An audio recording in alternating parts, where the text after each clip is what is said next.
I know the rankings, coming in and stuff like that. So I know who the big prospects are, but like mostly I'm gonna start for me. I don't have time to watch every college basketball game, so like I kind of have to be more efficient about it. So for me, I basically do my own rankings in the season, and then as I kind of see guys that I don't know or like guys that look interesting, that's who I target for watching games. So for me, it's kind of a way to like make myself more efficient. I feel like because I just can't. There's 300 teams and 5,000 players. Like I just can't randomly watch games. Um, and so I get really focused, I think, from looking at the stats and kind of I know the stats so well that I kind of know what sticks out and like what's going to be good. Really in my mind, like just give a couple examples. Last year, probably January or maybe even December, like Ryan Rollins and Jalen Williams popped on my radar. That was definitely before they were in the mainstream conversation. I was like, their stats are obviously like they look interesting. So like you have to check them out, right? And if you just go by Gavoni or whatever, you're just not gonna find out about those guys until way too late. So yeah, I guess I don't even remember what your question was, but basically like I do my own stats. That's how I initially discover guys. And I will say there's a few cases. Let's take a guy like Max Christie, who like or Peyton Watson, who have really bad stats, or at least according to me. Like those guys, if it was up to me, like I wouldn't pay much attention to them. But they happen to be highly recruited guys, and I know they're gonna like go into the draft. So I do watch those guys. But at the same time, I don't feel good about them because their stats suck. And so that's a challenge. But it's only a few guys really that like you kind of have to watch. Most of the other guys I'm feeling pretty good about when I watch them because I'm like looking for something like either this is just stats like were lying to me, or it's like, yeah, this could really be a guy. Um Yeah. No, yeah, so basically like the way you find guys is like mostly either through stats or like it's guys that are ranked highly by somebody you trust, either like recruiting rankings that you mentioned like Draft Express or like some people like in the draft Twitter community. That's yeah. that's like your three main. So but then you said like stats like, oh, these are bad stats to me. Like, so how can you like talk about like maybe some of the main things you look at statistically that to make like guys stick out?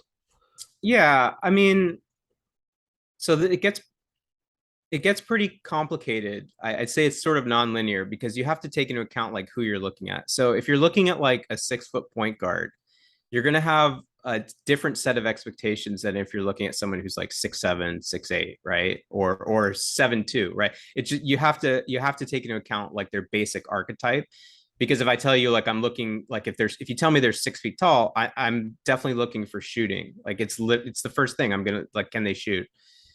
But if they're 6'7", shooting is important, maybe not as important. If they're 7 feet, it's like shooting is not the most important thing, right? It can make someone more interesting, but it's not like the first thing you look at.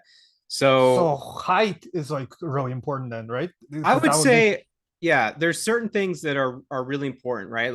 I guess if we put them out there, height and age is going to be super important because I'm going to look at an 18-year-old very differently than a 22-year-old, like completely different with the same stats.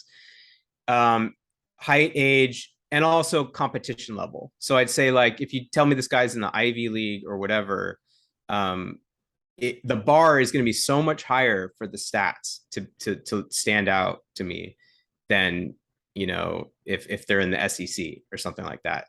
I guess those are like probably the three most obvious ones. Some productivity metric, whatever it is, like BPM or the one I make, or maybe you're using plus minus or like whatever it is that you want to like aggregate stats and rank players, even if it's flawed. Like it could be per, it could be PER, it could be whatever.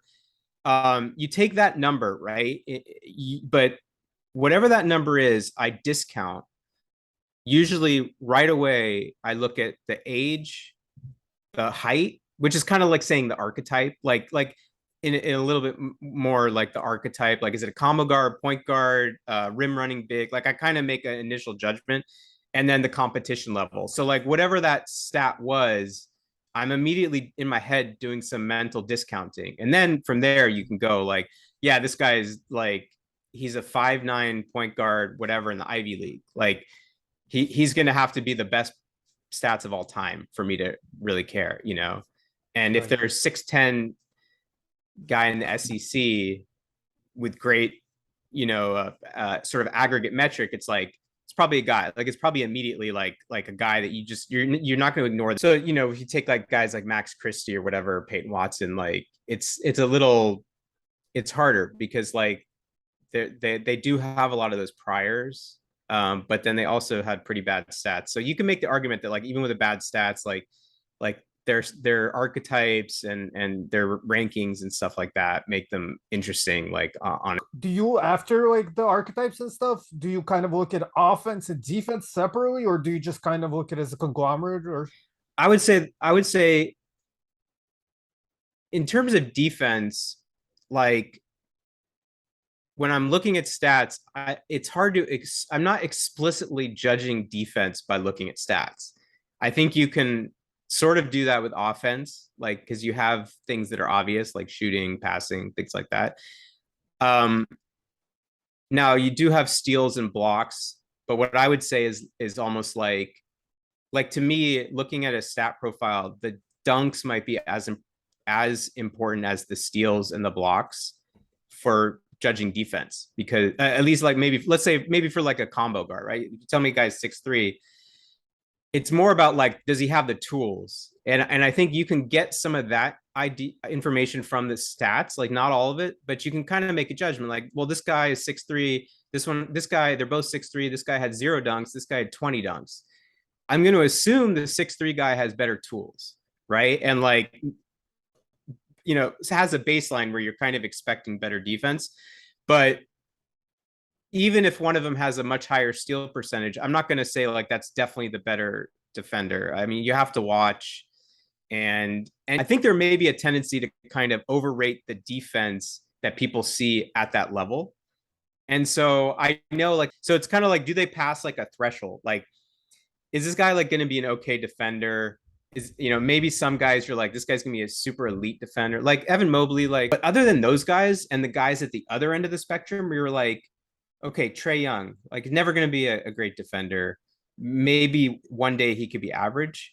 Everyone in the middle, it's harder. When I'm looking at stats, I'm getting more from the offense, but I'm making like a baseline judgment about do they have the tools? Like, is this reasonable? Like again, going back to like this is a 5'9" point guard or this is a 7 foot 300 pound center. Like, what am I expecting when I watch them? Right. And yeah, and then a lot of guys like wings, you're they're all going to be to some extent like better than the, you know, the wings are like the defense, most of them are going to be better defenders, I mean. yeah. Yeah, the defense is really hard, like you say, because like there's not all like the stats are very incomplete for defense, but the eye test when you're evaluating such young prospects, like you said, is also incomplete because you can't really trust what you see right now because so much could change for these guys. So yeah, And the that's context of the, you know, like I'm not as locked in about every school and like what systems they run, and like I like if it's a zone, I get it, it could inflate stats, but you know some schools are very conservative and like maybe steal percentages are low. So you would say like the two biggest issues with like steal percentage, right, or block percentage is like not only like the type of systems they have, but like you'd say that there's like athletic proxies that indicate that there's potential for like defensive projection. I think the steal percentage in some ways like is more like an unknown black box to me. Like it especially for the smaller point guards, like it's kind of raises a red flag when it's really low. Yeah. But if it's high, it doesn't mean I expect them to be an elite defender. So the two examples, like there's two obvious examples from last season, Kennedy Chandler and Ziegler, right, at Tennessee, Yeah. both Yeah. with 5% steal percentage, which is like that's like Marcus Smart level. I think Chandler's probably the better defender, like, but maybe he wasn't at Tennessee. Like maybe they're about equal at this stage, but but clearly you can't project Ziegler to be a elite. He's not going to be an elite defender. It doesn't matter what his steal percentage is. He's 5'9". Like there's just, it's not going to happen. So there's certain things like whatever you want to say, like at that level, you can't blindly go by stats there, obviously. Just by stats. The 5% though, now you have two guys on one team. So maybe that's Tennessee. And maybe they're just two good college defenders, or maybe Ziegler's better than everyone thinks, right? But so he may be a better point guard than everyone thinks too, but he's still 5'9". So what do you think about like certain stats? Like I saw CJ Marchissiani, like he had the Dominator ratings where like it shows steal percentage rather than like your sole steal percentage, but also like it's contextual. So it's like how many steals you got as a percentage of like the total steals of that overall like offense or defense. So it kind of adjusts for like the teams that like have high steal numbers from like zone defenses. Yeah. So, like how do you feel about those type of stats? I saw that like he has that. I haven't dived into it, but I definitely think it's a good idea to like go in that direction, like whatever the context is. So I don't know exactly what he's doing. I should probably look at it more, but yeah, definitely. There's been teams, right, that like where your assists are inflated because of the system, or just in general. Yeah, like a player's usage could be inflated because of their role, or vice versa. So I would say all those things, but even like with all the context, like there's usually enough in the stats that it gets me to the next level of watching. Now, I would say there's definitely going to be exceptions where I just like look at the stats and I'm just surprised, that somehow a guy is a better prospect, but they almost always have something you can point to that you're like, this is a good combination. When a player has nothing there,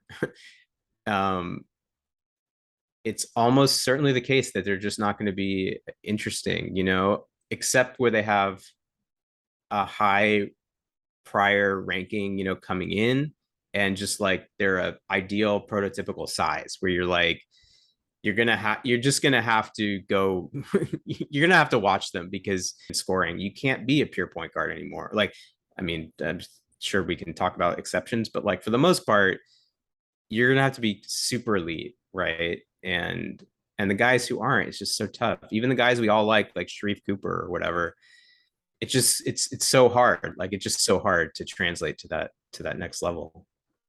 So yeah, what the thing I was gonna ask is you mostly have talked about like box score stats. I mean, like obviously they're just like per possession. We're talking about like percentages and stuff. But what resources do you use for stats, and do you use like a lot of stats outside like the typical box score framing of it, or do you just mostly stick to that?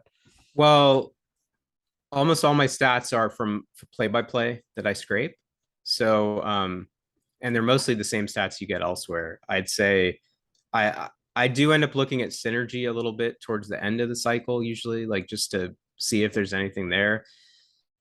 I would say like synergy hasn't been that not super useful to me because I've never been able to make any like grand pattern, or like just like it's very noisy, right? But you can tell like this guy is mainly a spot up shooter or whatever. And the other thing is like there's a lot of stats like in college, like if you're looking for guys who are going to shoot like movement shooters, you just hardly see it at the college level, right? Like so they'll have hardly any screens that they're shooting off of. So like you're gonna have to watch them and just like sometimes make it, just decide like, do you think this guy could shoot off movement? But they may only have like 20 of those plays like in a full season. So synergies sometimes I use. There's always like some models that come out towards the end, like I forgot that guy's name, but Jesse? Jesse, yeah. Jesse Fisher? Fisher. Yeah. So, that looks like a pretty sophisticated model. And I think those models are good and probably they're different than mine because they're using like plus minus and things like that. So those are interesting, but they'll always have like crazy outliers, so no matter what the model is, like whether it's mine or something like that that's more sophisticated, at the end of the day, like you still have to comb through it. And And especially if it's a model that's just giving you one number, like I'm never gonna look at that number and not go look at my stats, and like, and look at everything else, like their shooting splits and all these other rebounding blocks, everything else, because like that one number, um there's a lot of false positives if you just go by those numbers. So I look at those models, but usually by the time those come out, like towards the end of a cycle, I've already like made my mind up about 95% of the players. Like if somebody slipped past me at, by April, it's very surprising at that point. So because you've talked about every player with everybody, and like you almost know everybody by then, right? So if Yeah. a model comes out and tells you someone like who wasn't on your radar is like the 12th best player or something like that, like at that point, it's a little too late. And I But mean, yeah, but it might not be that. But like, say you have a guy like for it, and then you see a few models or a model you really trust having them like fifth or something. Would you? yeah. So, okay, let's talk about a specific player like Jalen Williams, Arkansas Jalen Williams. So he was a guy like that. Like I had him second round, pretty much the whole cycle, mid, late second round or whatever. I think I ended up with him early second round, or maybe still mid. And I think on Jesse Fisher's he was super Second, I high. think. Second. Or Okay, so it's a great maybe example. maybe I'm misremembering, but yeah, It's a yeah, great example yeah, yeah, because yeah. I don't think it moved me that much, right? Like at that point, because I think I've looked at so many of those models that you see guys like Luca Garza, or like there's always going to be these players that models like. And so I think with Fisher's model, it might like bigs that can pass like just a lot. There's certain things that like different. My model's like small point guards that shoot a lot, right? Even if they are not efficient. Now that doesn't mean I like them. I'm just saying like whatever the metric is I have like tends to bubble up these guys, and so I get good at filtering them out. And I should say it's like it'd be a lot of work for me to like I could go and revise my models, but you could push archetypes down and other things will come up. And so like at the end of the day, yeah, when I see like Jalen Williams, it made me think like, yeah, I mean, I know why people like him. And I like him. I like him as a player, like aesthetically, like I get it. It's kind of like in the same way I like Xavier Tillman or Jonte Porter, right? Like we in the draft community, like we always like those guys. And they're good college players. And Jalen Williams could be a good pro, but I'm still like skeptical for the same reasons, like that I'm not going to move that much if I see that he's second in that model. But maybe I'll be wrong. But I've looked. Fisher put out past results, and if you look at the guys who ranked highly, like it's pretty. This is a wild cases there where you're like, yeah, I would have really screwed if I move these guys up too much. So I guess the take home message for me is like, if you see those models, I think at most you probably want to use them to bump up or down a few slots, like some amount, like taken into account, but don't completely change like your whole like the whole cycle you've been on these players, and then one model comes out and that convinces you to move a guy. Because if that one model convinces you to move a guy a lot, like what have you been doing? Then it just calls into question like everything you're doing. And maybe you should, like maybe you don't think you have no confidence in what you've been doing, right? But Yeah, I mean, if you just only do eye test or heavily focus on the eye test, then maybe like somebody who's doing like the statistical portion, then you would kind of more what is it called, like blend them, you know what I mean? But if you're already doing the statistical on your own, yeah, it doesn't make sense to just go trust somebody else's stats. It's like, and I think ideally, like your eye test and whatever stats you're using are synergistic, right? And they both point in the same direction, either bad or good. And definitely it's the case where it's mixed, like good stats, bad eye test, or good model, bad eye test, or good eye test, bad model. That's obviously those are the things that those are where we disagree, and probably where all the advancements can come. You know, when we all agree like this is the best prospect, like if it's Zion, right? And we're like, we don't talk about him much because like everybody agrees that's a consensus guy, or some guy who's, you know, not going to ever be drafted. We don't talk about those guys. So it's definitely more interesting when there's a difference. And certainly that's the thing. Like the models can disagree. I think the models have more consensus in general with each other than the eye test, right? Like different people definitely judge differently with the eye test.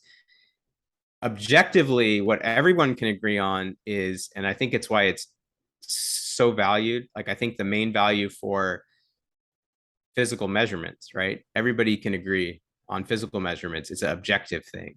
And this is like one of the main reasons I think the NBA decision makers, they index so heavily on measurements and like athletic ability, because that's fairly objective. Now, maybe the athletic stuff we could argue like at Yeah, the that's more. margins or whatever, Yeah. but like, you know, run and jump and whatever, at least they kind of they have a pretty good handle on that, right?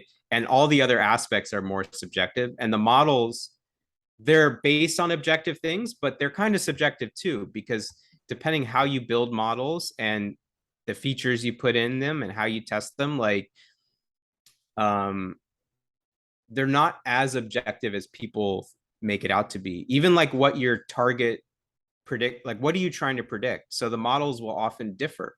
Some models will try to predict plus minus type of like RPM or whatever, or dark, you know, whatever that metric is in the NBA.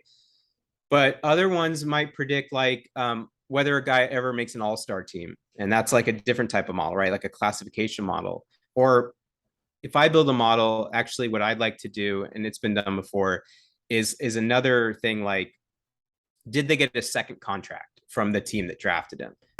But the whole model building process has some subjectivity to it. So yeah, I guess my point was just that the models tend to agree with each other, like BPM and Jesse's, like, and mine, they're all roughly correlated with like some differences. But that I think you or guys like JP or whatever, like when you're watching, I feel like you're definitely going to have better evaluation of skills and athletic ability than I am.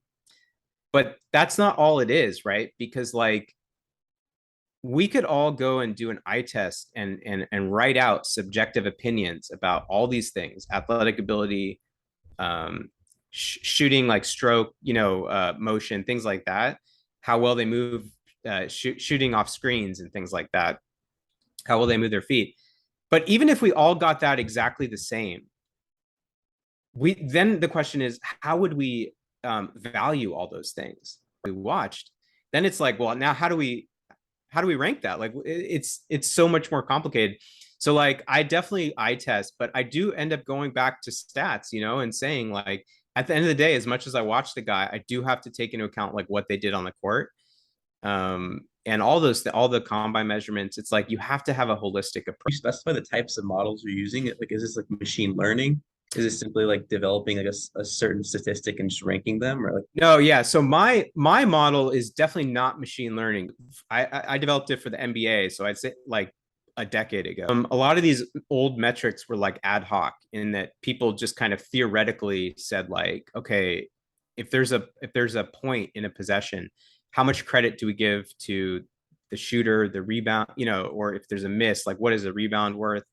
So like even without machine learning, you can make some educated guesses. Like now that's a subjective thing, and it's not machine learning based, because it's very hard to, like, I think you can do those machine learning models, but a lot of times you end up with junk, like that the rebound was worth all the defense, because like we're only given so many stats, and that was the fallacy of Barry, like that the rebounding, the rebound, it was terrible, right? And that was the whole debate at that time. Like just the whole thing was about the value of rebounds. So I think we're way past that era, but yeah. So my metric is essentially like those, like ad hoc with my own judgments, but it's good enough for me to kind of like, it's in the right direction. And usually the top guys like the Mobleys or whatever, like they're, you know, Ant was on the near the top. Like the good guys are going to be near the top.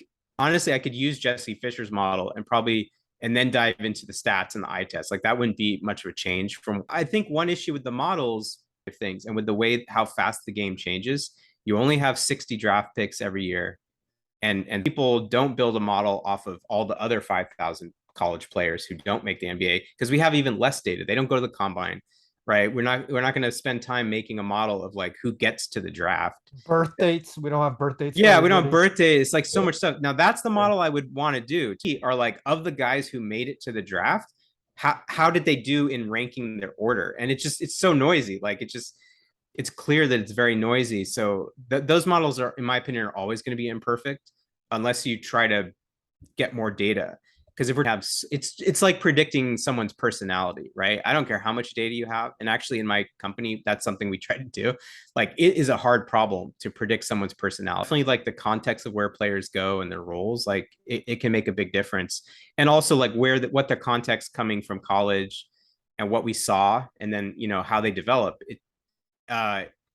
It's just there's so much variance. You can always improve the models, but like for my purposes, they're good enough to be a starting point, and that's kind of like all I care about. Usually, the guys who are good in these models are most of the guys, like 95% of the guys I need to care about. And if I just go through that list and kind of weed out the guys who are obviously not interesting, it narrows it down to like the guys that I'm going to have on my board. And I'd say like I've probably 3 or 4 draft cycles been like that. And I haven't, I You've don't had see pretty good success. I mean, like success, like for me, like if Yeah, I like- thought I was doing something glaringly wrong, I would probably change it. But you could just go by the recruiting rankings or whatever, and you'd probably be worse than people who like us who actually look pretty carefully at the draft. But I think that next level, getting like somehow better, or like getting Yeah. like what's the next level? Like we know that GMs aren't perfect. We know the NBA teams aren't perfect. So I don't know that there's like some next level where we're all going to get to like this 100% success rate where we just like here's the ranking. So I'm in the zone where I'm like, yeah, my process is good enough, and I think that's why I started my my YouTube channel, because it's like maybe other people will be interested in like how I do it, because it's maybe a little bit different, or at least I'm talking about things that other people aren't really talking about, like how they look at stats. It's kind of like what you were talking about, the future of like models, right? Because I think that obviously with metrics, like a lot of like the early metrics, even like the 2010s, they were just like very subjective, and they use like linear regressions to find like those coefficients that like so many like modern metrics are still based off those coefficients that we don't even know if like what's their accuracy, what's the veracity of that. But like more into like the future of modeling, right? What would you think about like archetype based like ML? Like obviously you said like Bayesian like statistics or Bayesian modeling, that's pretty ideal for like small data stuff. So like if you were going to try to like look into the future and try to make more like accurate data with like or more accurate models with like given like the limited amount of data we have, what are the types of like methods you would use? Would you like look at archetype specific ML? Would you like change the types of like algorithms within the ML? Like what specifically do we need to do? Or what do you envision? Yeah, I don't think it's the algorithms at all. I would say actually I'd go in a pretty different direction, which is I would start looking at subjective modeling. Like in other words, bringing in what you're seeing in the eye test. So all the features right now that we tend to put are stats, right? Box score stats. If you have height, like physical measurements, which we don't have on everybody. The problem there, if people don't attend the combine, you can't just to give one thing I thought about, it's like we can make a model to like I've done. I built a model to predict wingspan and standing reach. But at the end of the day, if they don't attend the combine and you're predicting that, you're just predicting it with the other stats that you have. So you don't there's almost no point to doing that, right? Like to predict the thing that you're predicting using the other things that you already have. That doesn't even really help. But the things you don't have in there are like the hips, the feet, like how they move their feet, their intuition, their feel, all these things. I actually think people could benefit from a long time ago, actually, like this is a little bit different, but same sort of idea. I took a lot of the draft profiles from Draft Express, like the text, and I made a machine learning model to use the text from these profiles to predict like the draft. And I think actually like it was bad, but it wasn't. It was better than random. actually Bo Cruz was like number one. No. The hell is Bo No, Cruz? one, Hernando Gomez, Juancho. So so yeah, like related to that, like other types of data that we have, like even if you could get like related to that would be like if you could get all the tweets that everybody has and you Right, amass this like huge text database of tweets and you use that with some other thing to predict, like I said, like if they get a second contract, something simple, it doesn't have to be super complicated. You might get some signal that's pretty good. But even going beyond that, you could get a experts. So they don't have to be like, it could be anybody, right? Like consensus people, draft community. I've tried to do this in the long ago past with this kind of idea, but it's like if you could do surveys, not necessarily ranking guys, but just taking a bunch of attributes that are subjective, right? Mm. Athleticism, NBA feel, draft.com. yeah, like at the basic, it'd be like athletic ability, feel, whatever. But you could obviously break it way more down. But maybe you want to start with something simple and get people to rate all these things, sort of like Tinder, or whatever. Like you could even make it super easy, not Tinder, but like Hot or Not or whatever. Like you put two people and then you pick one or the other, and you could build rankings like which guy's the better athlete, like this guy or that guy. And you could get rankings and like ratings from those kinds of subjective things, and then you could add that to your models, right? So that would get like more of the scouting perspective. And I think to me that's like the bigger, I don't want to say low hanging fruit because it's not easy, but it's kind of like the thing that's out there that's not stats. We can keep trying to add stats and all that, but you'd have to bring in so much, right? Like the context of the school and the system, and so you could go and do all that, like and maybe use video and like all those kinds of things. But I do think what we leave out is all the stuff that we're talking about when we talk about eye testing. It's like all this other subjective area, and the reason you would put that in a model is to address the thing I said earlier, which is that we all look at the video and film and things like that, but what we see, we disagree how important it is. And so if we all agreed on everything like that we see, and then we say like, okay, now let's use those things that we agree on to predict which of these guys are going to be good. And not only that, but you don't have to limit it to just people who are drafted. You could do it for all college players, right? You could create a giant scouting database. It could even be where people write text profiles. Like there's so many different ways to do this. Like if I had like Mike, you just wrote draft profiles for 5,000 players historically, and I put that into a model, I could start to get some like real predictive value out of that. So I think that there is room for models, but it's not the algorithm. It's definitely not the algorithm. It's the features that are going into it, and it's people thinking like beyond just like numbers, I think. So you don't think like one thing that's like it's like very in its like nascency, but like biomechanical like player tracking data. So like Yeah. for example, like you're talking like flexibility or like they don't move their feet very well. Like you don't think you can like quantify that and like put that in your model, or do you prefer like Oh no, other you should. Oh no, I would definitely do that. Like if you gave me those data, like that would be gold, right? I mean, I just think it's not out there. Oh, that's true. So Yeah. but if that was out there for sure, anything objective, like no, like I not even objective, like that is an objective thing. But any data, right? We just don't have a lot of it. But that's another great idea because again, you could do that for all college players. Like if you and you could do it historically, if you could get biomechanical data from video, right? Then you could just go back and do gigantic models with like all these players, and there would have to be some improvement, right? Like there would have to be something there, I would think, if you do it well. But as far as the goal, like that, like the Darko, that's like you would say the best models are usually the ones aiming for like prime Dark or something like 2-year prime Dark or something like that, or 2-year prime RPM. You would say that's. I am not convinced. Like I think that's definitely like a good place to go to. It makes sense that that would be good, but there are issues with all those plus minus things, right? Like that, like depending on the role the player had on that team, and like when they moved to another team, like we've seen Darko and things like that change, right? And the problem is for Darko and a lot of these stats, players get injured or they take longer to develop or whatever. So sometimes I think you don't necessarily need Darko, which could be kind of noisy over a large group, but it's like you could build other targets, like I said, like salaries, decision to get a second contract. Are they still in the NBA after 5 years? You have to think about like what is the ultimate target. We know that some guys have inflated Darko or whatever, just depending on like how they, Yeah.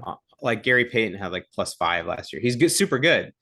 Probably those models would converge on similar guys, but yeah, I mean, it may be easier in some cases to pick other things that you can look up if you're doing this on your own rather than scraping Darko or whatever.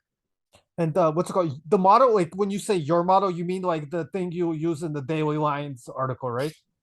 So that model is not machine learning No, because I know, but you say like your model that you build kind of quote unquote subjectively, kind of yeah. yeah. That's the But, one that I rank for top lines. yeah. Now I could do like a game based BPM or something like that. My idea was to make a model that I could get everything from the play by play. The things you can't get from play by play, obviously, are like how did a player space the floor, let's say. You can't even, maybe you could do something with like how many threes they take, but sometimes like, they won't get any threes in a game. So like my model that when I'm ranking on a daily basis, for example, I'm not scoring their height, So if someone's 5'9", like if I'm thinking about it for the draft, it's not the right model to have. So like one thing we should always do is like separate out the productivity metric for college versus a draft model, because definitely like my model is like an attribution model for what the player did to win that game. But it's not saying that like if they rank first in top lines, that's the best draft pick, and the priors of their like ranking, their size, right? All those things. Do you want to put that into every top lines, like every ranking, every game? Because then your problem is you'll always have the same guys at the top. So for the purposes of top lines, it's like the main purpose and the reason I build it that way is just to surface guys you haven't seen, versus like I could send out the recruiting rankings every week, but like what would be the point? Now, even though those are probably still the best prospects for the most part, right? But this guy who's blowing up, who nobody knew about, he was the 100th RSCI or whatever it is, but he's blowing up as a freshman. Like, how do we got to find out about that guy, right? Yeah. My buddy so made a model that was like based on the likelihood of players to be drafted, just to be drafted, and like we just used it basically as a way to find players, and then like the actual work of ranking them against each other, you would do with eye test. So in that case, I mean, what were the features like, and were they using everybody who played, like to yeah, it was select everybody in college, no international player, but everybody in Division One and NCAA. Oh yeah, that's interesting. Yeah, I'd like to see something like that, and I'd just be curious, like if that is better than just using the recruiting rankings, because at the end of the day, most of those guys get drafted at some point. Yeah. I mean, there's some different. Like, I remember that model had John Moran #2, like the year before, like as a freshman. But yeah, like yeah. Cool. What was I gonna say? Oh yeah, so yeah, just to quickly talk about top lines, I'll put it in the description when we put this out and everything, so like people look at it and stuff. But yeah, just talk about it a little bit if people haven't seen it, and like what is like kind of what are you doing with it? What is your purpose with it and stuff? You kind of touched on it a little bit already. Yeah, so I'm gonna credit Javier for JP for inspiring me with this idea. So he, if you guys follow him, I know Mike, you obviously follow him for a long time. Um, he was always doing these like tweets where Oh, he put like the lines of like who did well, and I thought, one, that's a lot of work that like I don't he was doing all this work. I don't know that it was getting too much attention, but it was kind of like a heroic effort on his part to like look at all the box scores and say like, yeah, these guys did good. So I kind of jokingly like said like, hey man, I'm just gonna like do this because I have all the data, and I'll just put it together and make these rankings. So basically, so he doesn't have to do that work. And so I did that. Yeah, I started scraping. I take my database like where I'm scraping every game, and do that every night, and use my pretty simple formula, and just send out like not every day because some days there's only like 10 games or whatever. It's not that interesting. If there's only, let's say there's only 10, I kind of wait till there's like I'll aggregate like 2 or 3 days if there's not enough games, because basically what you want to see is I split it into classes. So if you see some names like some freshmen that are having good games, and the good thing is like for me, because obviously I look at it every day, the value for myself was huge, because when you start to look at it like that often, you're like, man, this guy is like always near the top and like nobody's talking about him.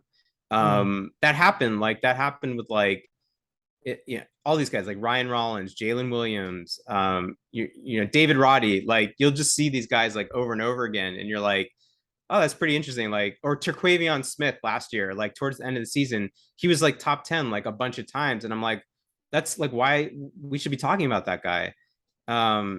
So it's just very good to get people on your radar, and I think like for me, the biggest lesson in doing that was like, if you silo yourself to just what Gavoni would send out, like his top prospects or the top 100, which we've joked about from time to time. Like if you're not in the top 100, you're not an NBA prospect, right? But it's like if you can come to those, if you discover them on your own, it's like gratifying. Like just as doing it like kind of as a hobby, it's like gratifying to discover those people before the mainstream does. And so it's the only ways you do that is either really watching a lot of film and just seeing guys that you didn't see before, or like for me it's easier just to look at stats 5 minutes a day. Like it literally like takes like a few minutes a day to just look like what were the top 10 or 20 players yesterday, and it happens all the time. Like, oh, who's this guy? Like, who's this 6'7" wing I never heard about? So yeah, I mean that's the whole point of it. and the process series, like, how did you go get into that? Like, what made you go in that? Yeah, so I'm doing this YouTube thing. I basically thought, like, I was thinking about it one day. It's like I'm kind of going through getting ready for the upcoming season, so I'm looking at all the returners, and I'm thinking like my mental process as I'm going through and saying like, okay, is this a guy? Is this potentially a guy? Like, who are the uh there's something I like to do, which is to say that like if you're returning sophomore, how many sophomores are drafted every year, right? And so if you look at that, it's like 15, 20 guys. So I always think to myself, like, who are the 15, 20 guys in this class, right, that I'm gonna think about a lot. And so, I'm going through my stats for last season, doing that. And then I'm thinking like, my mental process of like thinking about which are guys that could be something I put on YouTube, because I could share it because I haven't seen it. Like, I think the closest thing to what I'm doing is kind of like Dean, his in some sense, like his blog, when he blogs about players, he kind of has a similar mental process, like in blog form, as what I'm doing.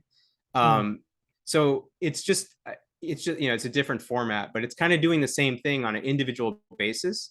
And I'm actually going, so there's a lot of players, like I think you've watched several of the episodes. There's a lot of guys there who are definitely not NBA prospects, right?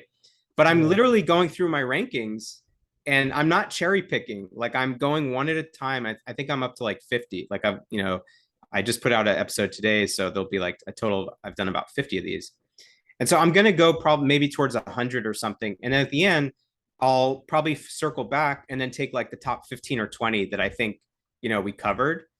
But I'm not like jump. The whole point is like I'm not just jumping to the end result where I took the 15 guys and I'm like, these are the guys and these are the stats. I think the good thing about going through all the players there that are in those rankings is you start to get a feel for like, yeah, he's not going to like this guy, or like he's going to like this guy, right? And so maybe I can get people to understand like what I'm thinking, and maybe you disagree, like maybe someone will disagree, but I think it could help if people sort of are like, that's a good process of like going through, and there's no video, so it's like eventually I probably will like try to merge the two and say like, okay, I've narrowed it down to these guys, and we have the stats, and like these are the good stats.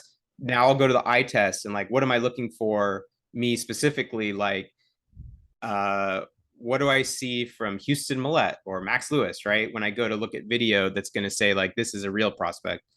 Or maybe I looked at video and I'm like, you know what? I thought maybe he's guy, but like I'm looking at the video and I'm questioning it. So if I can like eventually go through the whole thing, I think that would be pretty interesting. Like obviously, like you're not totally one way or the other, but on the spectrum of like people in draft Twitter and like scouts in general, you would say you're more towards the stats side, right? You would agree with that? I've definitely, yeah. I mean, relative to everyone else, for sure. Not as, but not as heavily as I once was, probably. But yeah, definitely like the stats get. I feel like the stats get me at least 50% of the way there, and then the rest. It's not just watching film. It's the other stuff I keep saying, which is that like I don't have to watch 10 games of a prospect, right? I can watch 1 or 2 games and get a feel for what it is. And then I think the larger problem, the main thing for me, it's not so much like what I watched, it's like, or that did I watch enough or whatever. It's like, okay, now that I have the stats and I've watched this guy, what's the value in the draft? Like, how do I value what this guy is? And I think except in the cases where you're like, yeah, this guy's a star, like this guy's an obvious star, everyone's gonna agree he's a top 5 pick. Right. And then it's everyone else. That's where the if you think about draft value, it's like exponential, right? Like the first pick is high and then it flattens out. And so everybody, it's not that we all agree on the first few picks, but it's like not the super interesting part of it.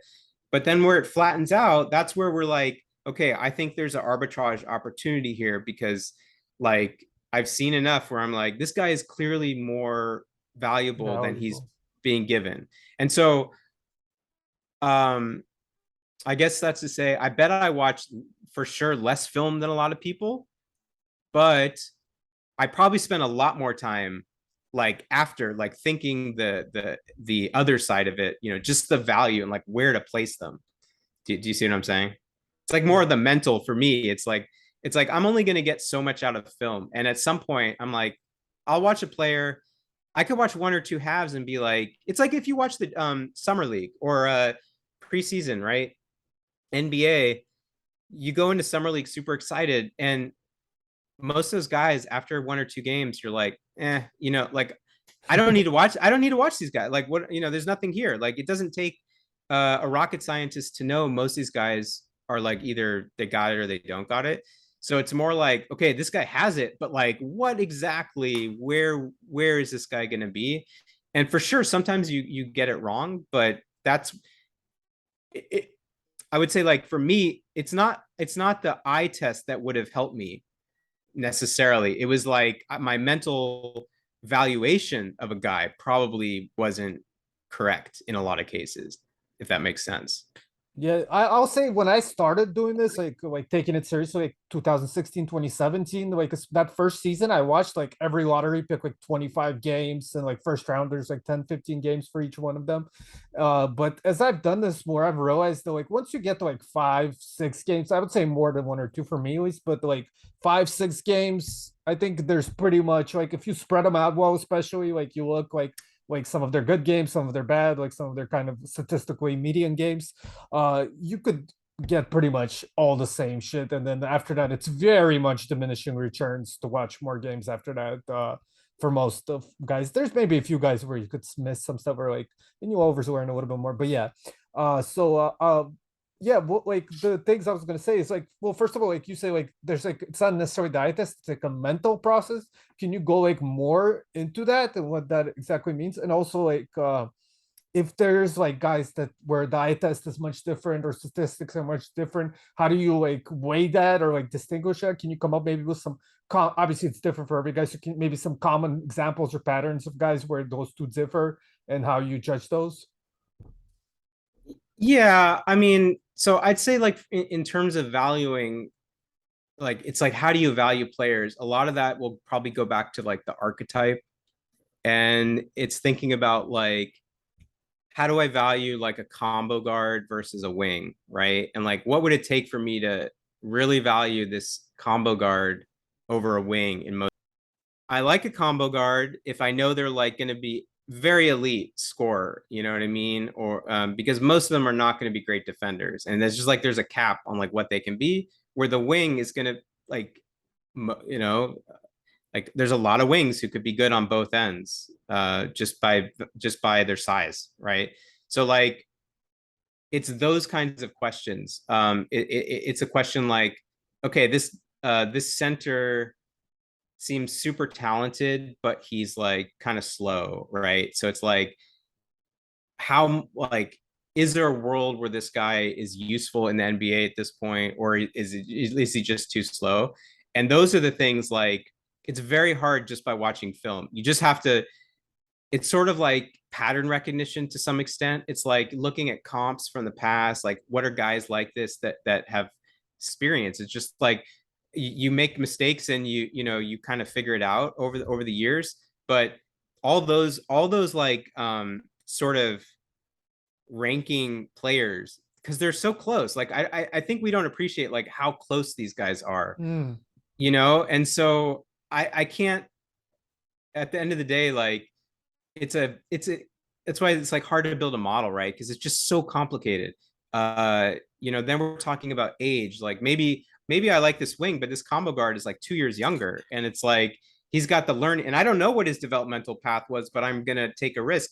And then it's also like risk reward taking behavior, and we all differ in terms of that. Some people might be very safe. We know, like when we listen to the draft, they're like, "Oh yeah, Corey Kispert, he's gonna be a solid 10-year shooter or whatever." And I'm like, fuck Corey Kispert. Like, I don't care. I don't want that guy for 10 years, unless he's like better than that. I want Moses Moody, right? Like who, I don't know. I feel like he has upside in some ways. Like the only thing I think everyone could agree on is we all, if you tell me a guy is a star, a superstar, should be like a top 3 pick. And like beyond that, it's very hard to to get everyone on the same page in terms of like, do we want a really good role player, or the other thing is like the context of the team. Hey, I'm a playoff contender. Do I want to take this high upside young guy, or do I want a so-called role player that could step in? And then you could have a whole conversation like, do you even believe in NBA ready? Are some guys? Does it matter how old you are? Like, did look at Evan Mobley, right? He was NBA ready. How many people thought he was NBA ready? No, like very yeah. few. Maybe you did, Mike. No, I no, love no, you're right. I loved Evan Mobley, or like LaMelo Ball. I mean, come on, or Ant. Like it took these guys 1 or 2 years. It took Ant a year. LaMelo was good in his first year. Mobley was good. We get it wrong so often. Like talking about NBA ready. Is Corey Kispert NBA ready? Like I don't know. He's like okay, but Yeah. like what did he do? Absolutely. So I was gonna say real quick. I want to make one quick comment. This is kind of more applies to earlier, but I just remember I want to say that I've always wanted to see a model that rates guys not only for the NBA but also for all other leagues. And like I remember Lane did like a thing where he rated every league by strength of schedule, and that would kind of be like a beginning stage of that sort of model. So that I mean, this is yeah, kind of like a random comment, but that would be cool to see just a model that not only projects NCAA guys to NBA but also to international leagues, and even in the international leagues, like younger international players. And obviously high school would be cool to add and all that. That would be awesome if somebody ever made that. I wonder if somebody already has something like that. I in mean, NBA. I think Lane does Probably that. working as sort of stuff you for think sure. so? But there's not a Probably. lot of people who there's no Yeah. I don't know. I feel like maybe I've seen one public model like that there's some articles on like strength of leagues. Super relevant when you're talking about Poku like a couple years ago. Like what it, we're always like, is that league, like what is that like? Is that like a low major? Is like a mid major? Like I never have a good sense of that.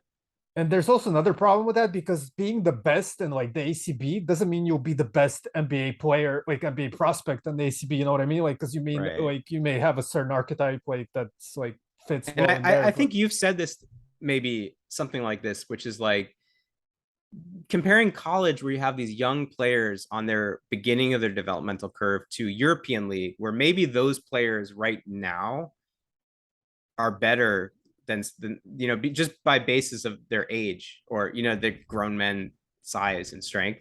But it's like not exactly the same group, to be comparing like these older players with these young players from. Yeah, one question I had was like you talked about like certain players didn't fit your process, so you had to like mold it a little bit. Like that's just like inevitable. Like as you keep like doing this, you have to change. Like you have to like notice like these outliers and stuff. So like, what are those type of players? Like, or if it isn't like an archetype, or are there like specific players you can name that really made you like think about like why did you miss on them, stuff like that? Well, I'd have to think about specific players. I mean, I'm for sure I missed on players, but they're the ones a lot of us so-called like we miss on, like Jarrett Culver. Everybody missed on, but I don't think that's gonna help. Nobody's gonna learn from Jarrett Culver. I don't think there's much to learn from a Beard player. magic, beard magic.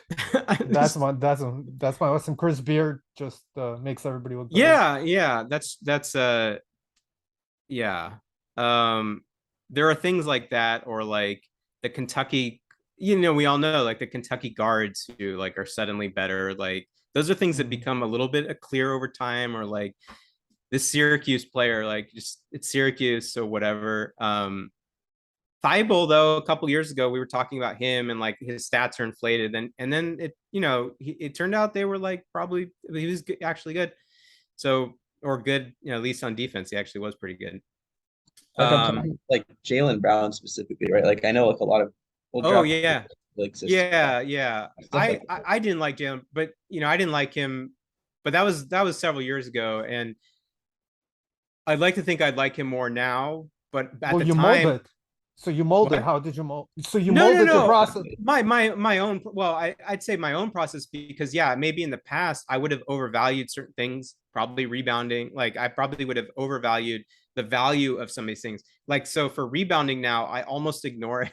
Like honestly, to be honest with you, for bigs, it's like unless they're terrible rebounders, it's just like yeah, they're like they can rebound. Like even Jaren Jackson, I get it. Like maybe he's not the best rebounder, but like you'd have to be so bad at rebounding for me to like really care about rebounding. But then like Jaylen Brown is a good example where the big criticism with him was his turnovers, right? In college. And like he was given so much ball handling responsibility and he turned the ball over a lot.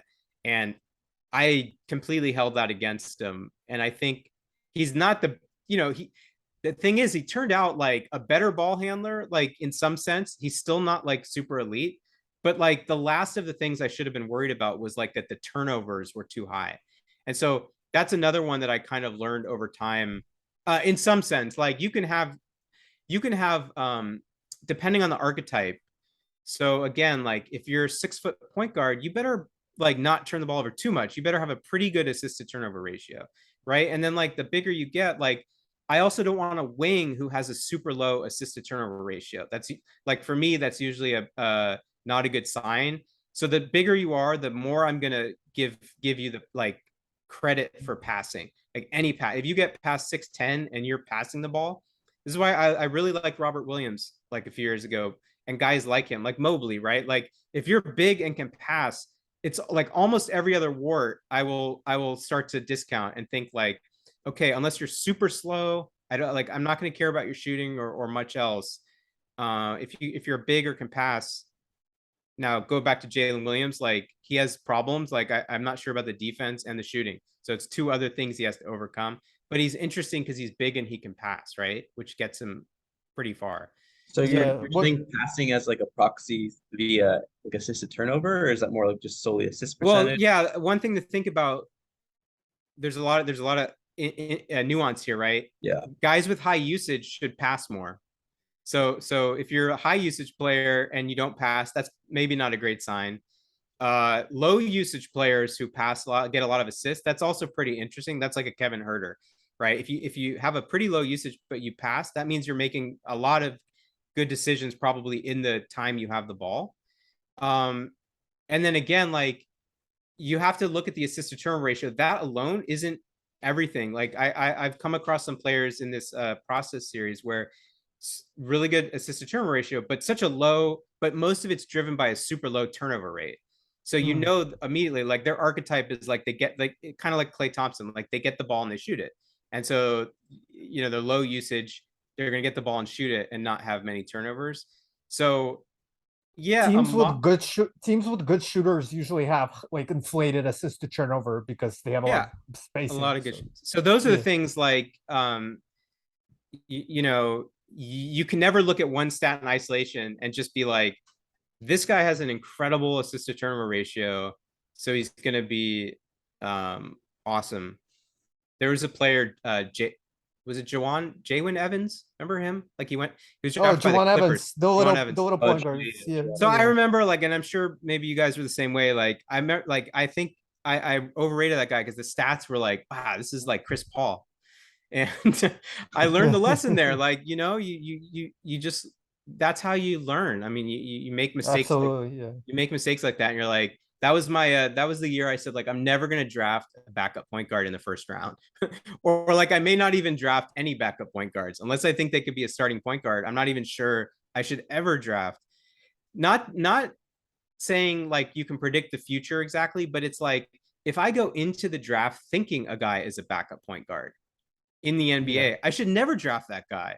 Like why would I ever draft a guy who I already think is a backup point guard? I don't even think he has a chance to be a starting point guard. Well, you should never draft that guy. You don't need to draft a guy who's 10 minutes a game that you could get off the trash heap, right? Yeah. So like, and then that immediately makes you think like, every time I look at a point guard, I'm like, is this a starting NBA point guard? Is this like like the top 15 point guards in the league? That's kind of the bar. Now, that's different at other positions. Can I draft a backup wing? Yes, sure. Can I draft a backup center? Sure. Like on occasion, like it's not bad. But you just learn those things over time, like what to look for. And everybody does it everybody does it differently. I didn't come up with this concept, but like I just like started like as like a second kind of saying I started saying what's it called?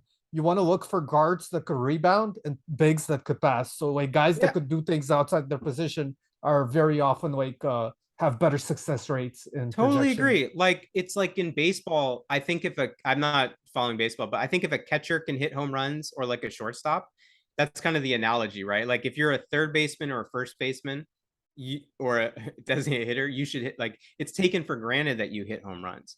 But if you can find in the lineup, if you could find like a first baseman that could run, right, that's probably a good. So those events, like for sure, that's why I think even still people are not valuing the bigs that can pass. Like it's eventually that might catch up, but like I think it's still undervalued. So like with Mobley, like it was kind of like in the mainstream was like, yeah, he's pretty good passer, but like he's really good, right? Like he's really smart. And if you're that big, it's very different from like Wiseman, right? It's like why they're so different in terms of prospects, Wiseman versus Mobley. Absolutely, yeah. I have like two questions. So like it's more so like regarding your process and how, like I feel like these two prospects I'm about to say like inflection points almost, where like you take their results and how they performed. Like it's Trae Young and Lonzo, right? Because I know Trae Young had a lot of like very clear deficiencies, but he also had some very, very clear like positives. And then Lonzo just like he's just a statistical god in a sense. Like across the board, he was just elite. So like how did you approach those players pre-draft versus post-draft? And like how did your process evolve? So I definitely liked both of them. I think I had Trey fourth in that draft. So I definitely like Trey. Uh, now some of that is my bias. So everybody is biased by their own thing, right? I'm a Yeah. Warriors fan. I'm watching Steph Curry for a decade, over a decade. Yeah.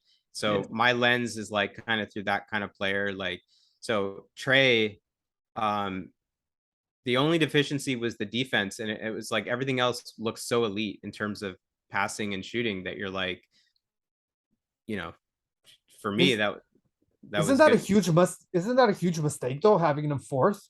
Because like who'd you have? I mean, Luca, sure, but besides him, Too low, huh? So I had Luca and then Jaren Jackson and guy who we probably shouldn't even be talking about these days, Miles Bridges, third. yeah. So I Oh, mean, because I had him like fifth, and I consider that like one of my huge fails. Because like he's like the clear number two guy in that draft. You know what though? Honestly, like still would take Luca. Like I personally like Jaren Jackson so much. I guess I might take Trey, but like part of me leans towards if Jaren's healthy, like long term, like I don't know. Um, yeah, so that's where like it's sort of personal biases, and I do wish Jaren passed more. So I think I'm like that's probably the one weakness that really has Mm. been more clear over time. So if I did take Trey, it's probably because of that. But and obviously Miles Bridges was just that was a stupid thing to have him that high. Uh, I think he was better. I mean, he clearly like seemed better than people had him, I think. yeah. But and then I had Aiton and then Porter. So I felt pretty good. And then Zaire Smith and I had Yeah. Herder eighth in that draft. So, Yeah, but Zaire, we could do a whole podcast on Zaire Smith. Like, what the but hell see, happened there? you can't learn much because a lot of these guys like oh no, I had Bagley Oh seventh, yeah, and then Zaire, but Zaire got injured, so you'll never really know. Like I don't know, it's hard to say. yeah. Long With any top 10 pick that failed, there's always you could make some issues. Oh, they had this injury. They didn't get minutes here. They didn't get touches here. There's always like I Joel can't Okafor had a bunch of injuries. mostly I can't do that for Culver though. I feel like Yeah, Culver is a tough it's one. just Yeah, a weird like an all-time but weird. even he like people were writing like his first 2 years. I remember a bunch of articles where people were saying, "Oh, he's not getting the right fit here. He's not getting these touches. Like they should be doing this with him. They should be playing with this guy." People were like giving a bunch of like No, reasons but that had some pretty legitimacy. But yeah, I agree that even beyond that, there's his free throw percentage. What happened? Like yeah, he yeah, he that's true. he Just barely shoots fell apart. 50%, so it can't there's something mental there. It has to be. Like Yeah, absolutely. Yeah. so Lonzo, yeah, I like Lonzo. I think I had Lonzo 2 or 3. So that was 2017. Yeah. Man, I'm guessing I two. had Dennis Smith super high. I might have had Lonzo 3 and Dennis Smith like 2 in Oh that man, draft. come on, Evan. I've learned no, this is like that's in draft years. That's like a long time ago for me. Yeah. Yeah. I like Lonzo. I would say at the time I was probably one of the main people saying like the low usage and the bad free throw percentage. I was very scared by those two things. He's definitely become a better shooter though. So that's it's funny because I was very concerned about his shooting.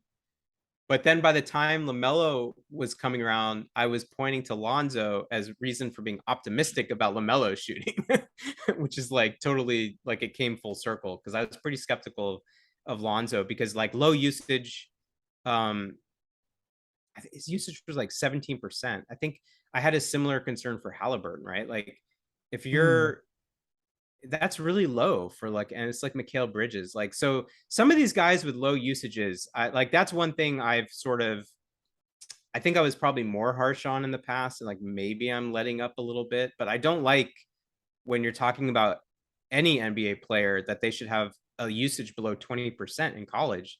It's like kind of scary. Like you should be the best player for the most part on your college team, right? Maybe there's some exceptions if you're at Duke or Kentucky where they're producing multiple picks. And like if you think about that dominator sort of thing, it's kind of like Yeah. that, right? Like you shouldn't have such a low percentage. But so like Lonzo obviously was a flawed player in some ways. And his archetype just kind of turned out to be like he's like almost like Iguodala. Like I just didn't see that as his archetype, but maybe I should have in retrospect figure that out. He didn't seem like the lead scorer. Could you elaborate more on like the low usage like guard? Because obviously you mentioned before like players who manage to have like high assist percentages with like low usage that indicates like some type of like hidden like potential usage in like the NBA, like you said. No, not potential usage, just like a smart player. So like going back to like Kevin Herter, that was one reason Yeah. I really liked him, because like he wasn't a super scorer like in college, like mostly a good shooter, but his passing seemed really good to me. And like I think that was the not just the stat. I mean, like actually watching him, like he's a really good passer. And so if you look at like not just assist to turnover, but like I guess usage to assist, Yeah, if it's assist over usage. That's or a assist over usage. classic draft Twitter stat. I don't Yeah. know who made it up, but it's like it's pretty useful. Yeah. Yeah. Assist over So usage or usage over yeah, assist. So if you think about assist percentage over usage percentage, if it's above 1, like that's pretty good, because most wings are like maybe 10% or something, like assist percentage, or 12%. If you Yeah. start to get up to 20%, which on average usage should be, like for me, like looking at a college player like it should be better than 20%, because 5 guys, everybody should be 20, like, so the Yeah. baseline should be 20%. If you're an average scorer in college, different role, like you're not going to usually go from like a role player in college to an incredible scorer in the NBA. Like it's almost always the opposite direction, right? The biggest scorers, like Jalen Williams, like let's talk about him. Like I kind of expect, like he was a great scorer at Santa Clara, but I think he could be fine in the NBA, but it's probably like more of a role player. Thing I've definitely learned over time is not to have any one hard rule that like when I said like don't ever draft a backup point guard, like I don't necessarily literally mean it. Yeah. This is like a Nathan Fielder chart, Yeah. flow chart. Yeah, exactly. That's where I got it from. No, I'm just kidding. Yeah. So yeah, like the two basic like concepts of like what goes into like prospect evaluation is like first you like kind of look at their value and kind of the the thing that goes into their values like generally their production. Like people would maybe think of statistical production, but it could also be like what you see with the eye test as far as like more descriptive elements of their game, like what they are like right now. And then like the projection is like the other aspects that are more kind of nebulous and that you're like seeing that could happen to them in the future. Like age is obviously like a really big part of that, and like maybe physical talent, like intel, and maybe like other stuff. And you could probably add other stuff to value or like spread out the production into components like like scoring or whatever, rebounding, whatever it may be. And then that goes into final evaluation. So yeah, Evan. Discuss exactly these kinds of things. It's like I instead of project, I mean I like the word projection, but I call it like discounting. Like so I take the production and then I kind of discount it for all these things. So it's like making a adjusted, if you think about like adjusted productivity, so at the end of the day, like you want to have everybody on equal footing, like where they are now, and then what they're doing now, how does that actually translate in 5 years, right, when they're all in the NBA? So yeah, no, totally. I think that the question is that it's probably like best for these models to just think about it in terms of like I'm gonna like the what this is gonna spit out is kind of a tier, because like within the tiers, like it's so nuanced, like it's so close, right, that we're gonna have to debate like these two guys or these three guys. There's 3 shooting guards, they're all 6'3", like they're too close, so how are we going to make this final decision? So like you're always going to have this subjective part of it afterwards, right? And I feel like the best you could hope for is kind of like maybe one model that says, is this an NBA prospect or not? Maybe that's like your first model. And then of the NBA prospects, it's like, is this a tier 1, a tier 2, a tier 3? And then like now that you've separated them out, in that sense, you could start to debate like within the tiers. But I think when you debate within the tiers, it's not going to be one number, right? It's not like I have this guy scored 19.8 and this guy's 19.7, so I'm going to have the 19.8 be I'm going to take him. Yeah, that's the only thing I'd add to add is just that this this kind of process gets us to a certain point, and then once we get past that, we probably still have to do a bunch of discussion. Yeah, no, absolutely. This is the beginning, but also I would say like about fit. So it seems like you value fit relatively highly. And we thought when we talked about on fit on this podcast, we both kind of came to an agreement that fit doesn't actually play a huge role in our opinion, but I think that's just like our personal opinion. I think it's definitely like a more I think it depends. It's team, so it can't. It doesn't play a huge role, but at the margins, it could definitely play a role, right? Um, so where it wouldn't play a role for me is like when the Warriors were saying, and the media here was saying Wiseman was a better fit than LaMelo, which was like wrong and bad because the stakes were too high with that level of talent.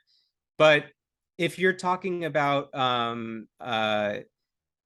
people start to get too much into when you start to have two players who are very similar, and you have maybe you already have a player who is let's put it this way, like if I'm Detroit and I have Isaiah Stewart and I'm going into the draft thinking he's a center, he's could be my center, but then Duran is there at 14 or whatever it was.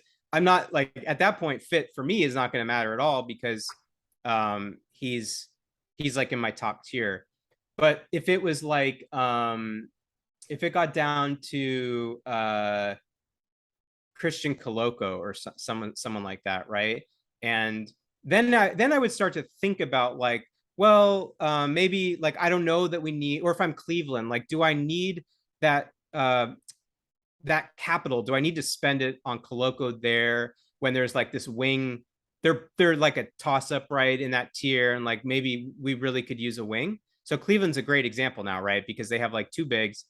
They basically have no wings. So I'm not saying like take any wing or like if you have the number one pick, like you have to take a wing. I'm just saying like if they find themselves at like 20, now they gave up all their picks, but if they had like the 25th pick, I'm probably going to like be a little bit more focused on the wings unless somebody like really good drops. Like if Duran drops to 25 and I'm Cleveland, I'm still taking Duran. It's more common in like lower ends of the draft, but even there, how often does that really do you remember, like you don't have to come up with exact examples, but like do you have like a feel that there's been like several times where teams kind of had or should have had like similar guys on their board, but they like they would have chose one over the other because of fit?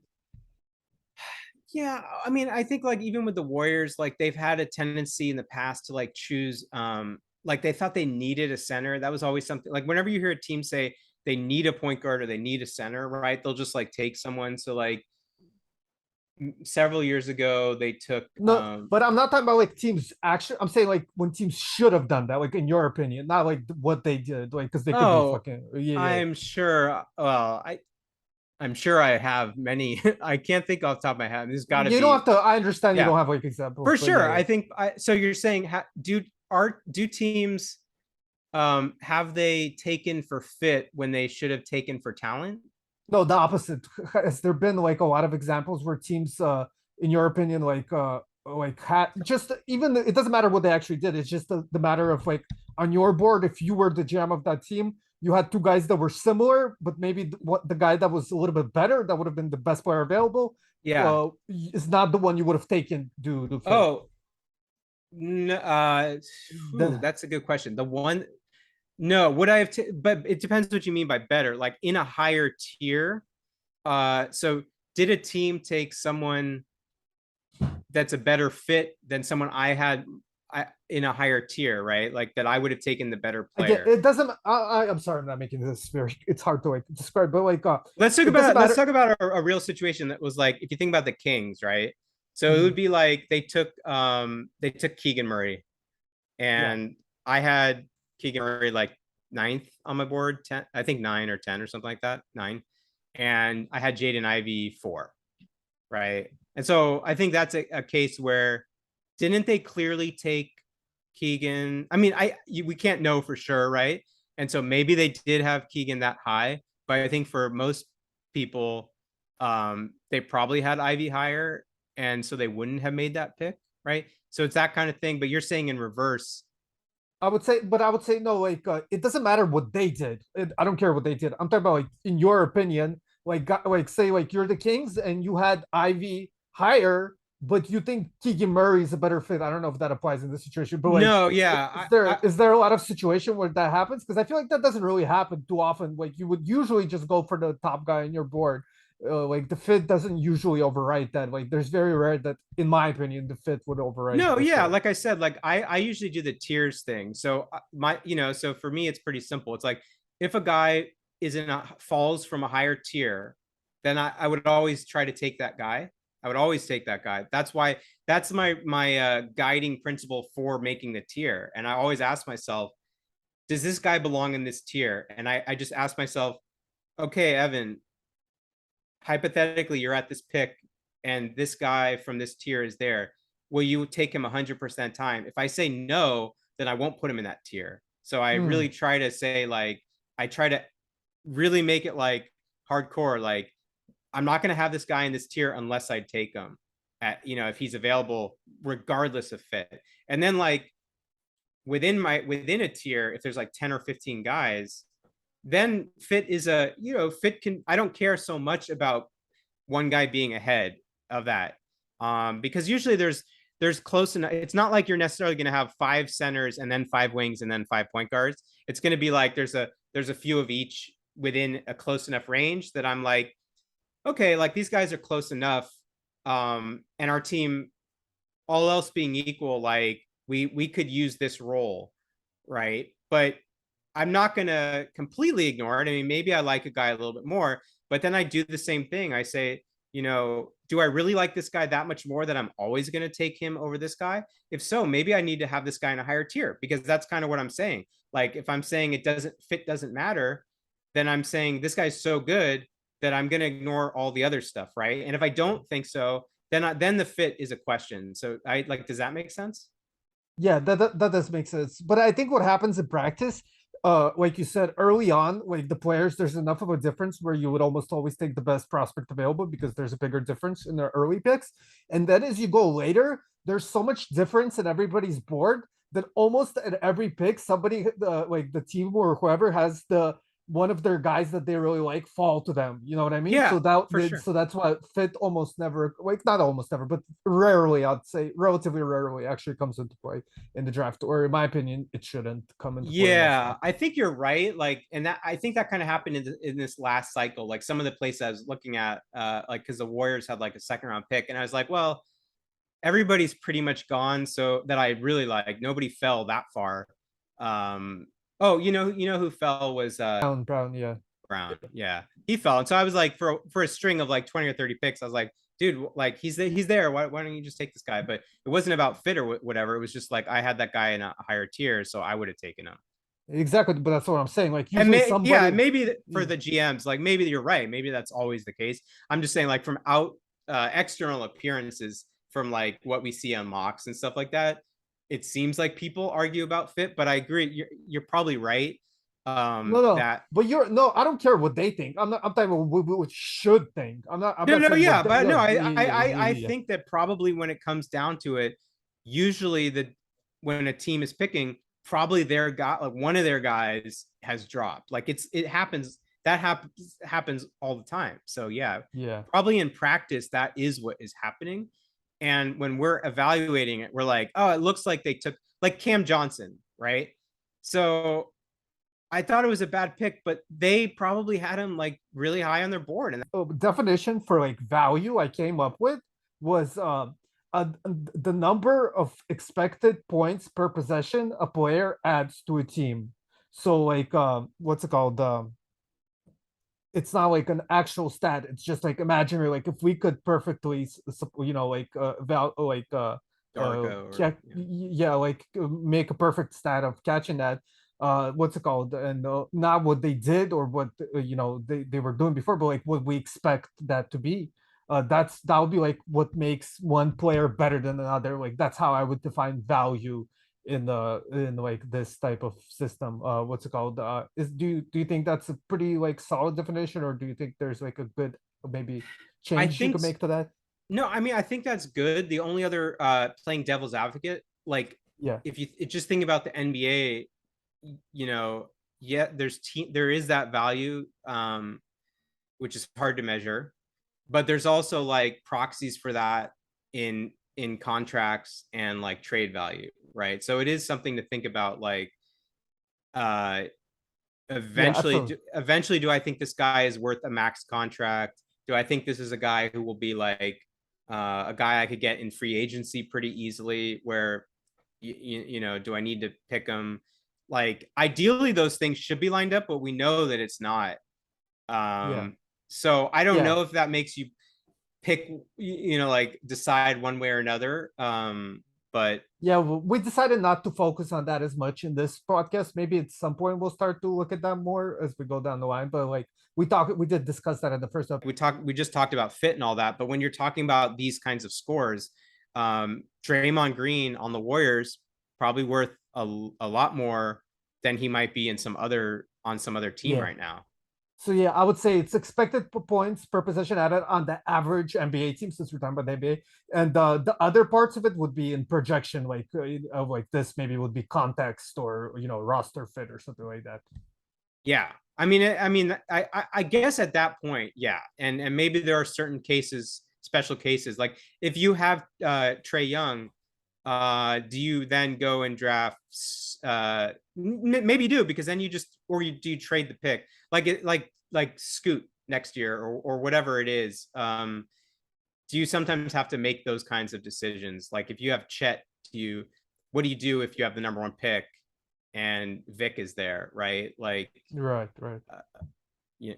So, but yeah, maybe you're right, just to do the average value. But I think teams at the end of the day, they may have tougher, but you always want the pick. So I guess it does make sense, from the sense that if somebody's that valuable, you would make that pick and have that asset, right? And so you're thinking of it more as like the asset that draft pick is worth, in some sense. Uh, I suppose. Yeah. Regardless of team, because maybe it gets more complicated at the team level, but like this slot, the number one slot, should be worth this amount.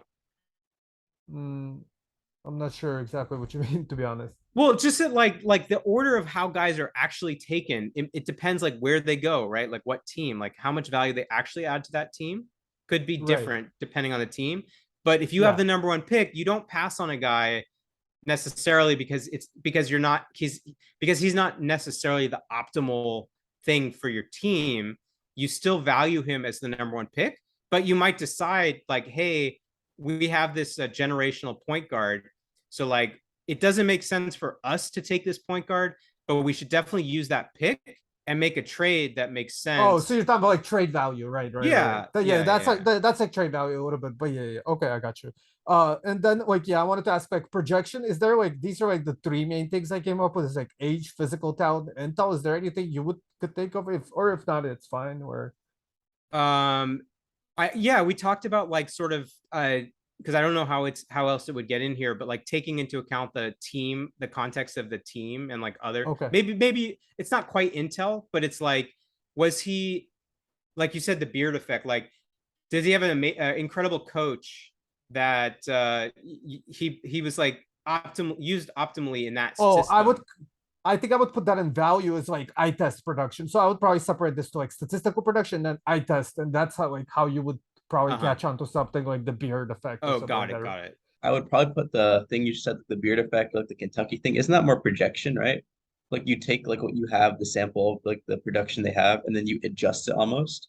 You adjust your production to say like this is how they're gonna project a little better than what we see, or a little project a little bit worse than what we see. So isn't that more like the eye test, and like taking those like contextual dependent like aspects of the Well, evaluation? Wouldn't that, because I that's was more, yeah. because value is expected points per possession in the NBA, right? So Yeah. like what they are right now. So it's not, you're not describing their college value. You're using the description of their college value to uh, describe or predict, I guess, their future which value in NBA. And like obviously you would try to get as perfect as possible. Obviously, that's not actually possible to be perfect, but like hypothetically, you would try to be perfect with it. And one of those components would be like, you see they're being used in the beard system where like, wings get a ton of block shots or whatever. And so that part of their statistics is probably not as effective and so forth. Yeah, I'm interested to like know like the Kentucky thing or like beard thing. It's not necessarily intuitive. Or like like maybe you have like an answer for why it's like that, or like there's like some small things like Calipari, like he doesn't give like high usage as guards all the time or stuff like that. But not because they're not necessarily intuitive. I feel like there probably are other situations that there's not enough data. Obviously, like Evan just said, there's like 1,500 data points. So like, what if there's like other situations where we have to slightly boost like the player within a program or like diminish like their projection because they're playing for a certain coach, like because of the lack of data and because of these things Yeah. aren't necessarily intuitive. I feel like there's like a lot of like I mean, open field and like actually finding others you, similar trends. you could put the sort of the prior rankings, like coming into college, like things you've seen that you didn't see. Like, wasn't Chet much more of a ball handler and kind of scorer in high school Yeah. than Right. and so people who have that opinion of him, it's not, they're not just saying, well, he could develop into this. Like we've seen it. Or like Maxi, I guess, kind of like, I don't watch as much as you guys do. Maybe like, I know Mike, you're really into that lower levels.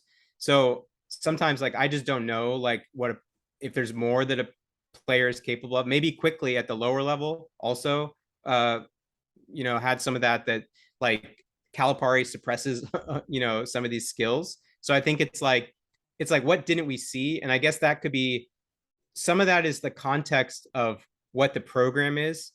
But there's also, it's like, why did the player choose that program? And why did, and certain coaches choose certain types of players. So all those things, like if you think about like, Coach K kind of always has an archetype like Paolo, like these big, like 6'10, forwards, right? Who kind of dominate in college. Like he's kind of always had someone like that. Boozer and Elton Brand, and like, so you kind of know like his type. So maybe those, just like those contextual things. I don't know which side of which side you want to put them on, but as long as you're taking into account somewhere, probably a good idea. Yeah, well, I think they'd be part of value because they're like descriptive. Like we may not know what they are right now. Like we may be missing something from the Kentucky system, though we haven't quite grasped as to why that it affects players that way. But when we do catch on to it, I mean, you never know. It's possible it could be something in projection, like, but that would then put it outside the Kentucky system. Oh, That would just mean Kentucky is getting a lot of point guards that project in this particular way. But if we do find out what it is, it would be part of, and it's within the Kentucky system, it would be part of value. Exactly. there's one other thing, and I guess this probably goes in that side of it, the productivity. But one thing I always am alert to that I think I do more than a lot of people is this idea of the outlier season. And so like the main reason I think it's important to like do the sort of work before the season starts to identify it's to have a prior of like who you expect to look for. And sometimes players will just jump out with a randomly good season in their senior year. And even within that, like Davion Mitchell's example where like he had like outlier 3-point shooting, but like the free throw shooting. So that's all that I guess I'm just saying that like historical productivity is probably like you don't necessarily just want to look at the 1 year, and the entire body of work, I guess, should be in there, which I don't know that you need to really clarify, but just thought I'd mention that. Yeah, absolutely agree. I think I've learned that in the last couple of years, the career productivity at the college level is much more useful than just the most recent year. Yeah, I think like it's like these things there. I don't know if it's the eye test. We're just like talking about like this Chris Beard Kentucky stuff, but like ultimately it kind of destroys like the fidelity of the stats argument, right? Like if we have to like artificially change the statistics because of like these like perceptions of like the context, like finding like the root cause of all of these like changes would be really beneficial, like building better models or like better predictive analytics. So I think that like in the future, like finding these specific like root causes of these like phenomena, I think that's something that isn't necessarily focused on, but like it could be really valuable in just ultimately developing better like systematic models overall. You're talking about like systems and how they affect player projection, like Yeah, college like in the college. if you have to add like if you have to change the projection of Kentucky, like if you have the base of like all these Kentucky guards, right? And you're adding a little bit, like you're boosting the projection a little bit. Like ultimately that's bad practice, right? Like you should not be like Well, it's systematically bad. Yeah, it's yeah, bad if you're doing it manually, but it's not bad if it's exactly. your model. You incorporate it into your Oh, model, which I disagree. Like, I don't know that either one is bad because well, yeah, bad is if we think about subjective. machine learning, it's all, I mean, it's not all a black box, but at the end of the day, it's Yeah, not natural laws of physics. It's based on data. And so, like, for Yeah. example, like with the Syracuse zone, it's not just a whim. Like, like everybody knows, right, that like the zone can inflate certain stats. And so, whether you put it explicitly in a model, it may not be worth it because maybe there's not enough schools, and you just know when they come from this school, like, to discount that. But I think whether it's in a model or you're just like your mental model or a machine learning model, Yeah. um like there's enough noise and variance here where you're gonna have to talk about, you're gonna have to be subjective at the end of the day. Like, there's no getting around it. So my point is, like, I don't want to focus too much on the stats and the numbers, because I know that I'm gonna have this whole other part where I really am gonna end up like I should be spending more time kind of talking about and reasoning out all these things and not just going by my model. Like, it's not just the model. The models are like good starting places. And the models, I think, can help you initially identify people that you might not see otherwise. But like most of your time probably should be uh, not just eye testing, but like really coming up with your strategy and your value, like how you value prospects, because the model is never going to tell you that. Like What Yeah. the if I had a what if I had a model that was like perfect? Well, would you like just draft based on that from now on and like try to figure out how the like you had only no way, idea yeah. So you if had you no could idea tell how me, does it?